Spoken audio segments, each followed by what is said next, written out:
Hello, I'm here to talk to you about death and funerals. Okay. I'm a funeral director in Wilmette. I've been doing that for about 3 years. I'm considerably older than the rest of you, but I do consider myself a millennial. I'm sort of, I think, at the top end of that age cohort. Usually when I tell people what I do, they sort of give me a sideways look and then like step away slowly. Sort of a buzz killer at parties. But occasionally I'll get people who will say, can I ask you 1,000 questions about what you do? And I say, yes, of course you can.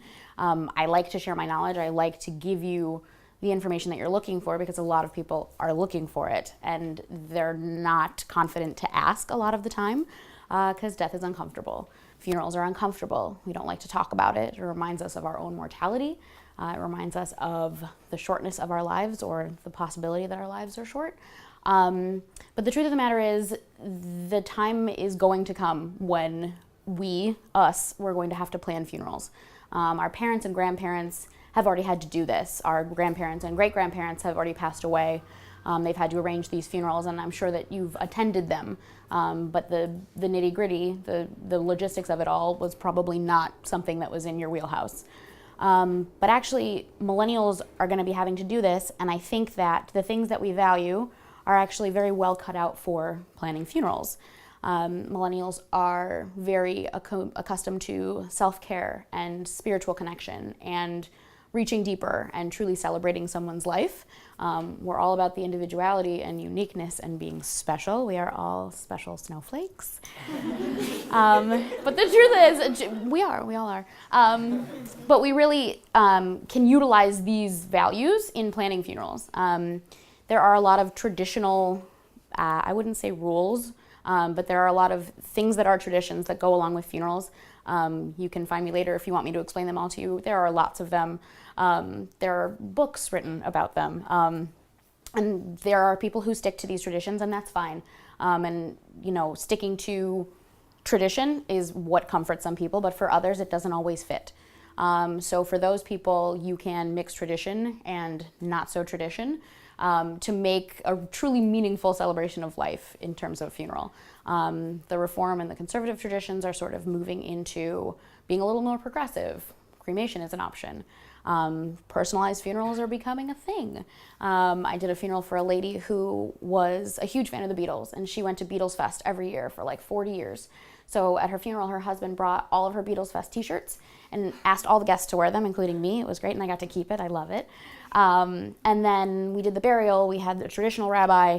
We did all the traditional prayers, and then we had a 3-piece band play all of her favorite Beatles songs. And that was really sort of a meaningful image for her husband and all of her friends who knew that this was a huge part of her life. My own grandfather passed away, was not a traditional Jew. He wasn't a traditional anything. And he was cremated, and we did his memorial service on the 13th hole at our golf course because he had gotten a hole-in-one there. So that was very apropos. And he also loved Northwestern football and had been a season ticket holder for 75 years. So there's a little bit of him, don't tell anybody this, stuck up under the seats at Ryan Field. Seriously, don't tell anybody. But he gets to see every game, every season with his kids and his grandkids and his great-grandkids because we still have those same seats and we go to every game every season. And so those little things, I think millennials are detail-oriented. They're good at problem-solving, planning, based on the world we live in.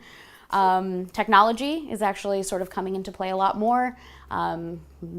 People probably think that funerals are old school, and they are, but we're using technology a lot more. Picture montages at Shivas, live streaming the funeral across the world. People are being cremated and shot into space. Like, there are things happening. There really are. I swear. You don't have to do that, but it's a possibility. So these things are coming into play more and more. And the truth of the matter is we as a generation have had to deal with death on like a very large scale, I think more than previous generations.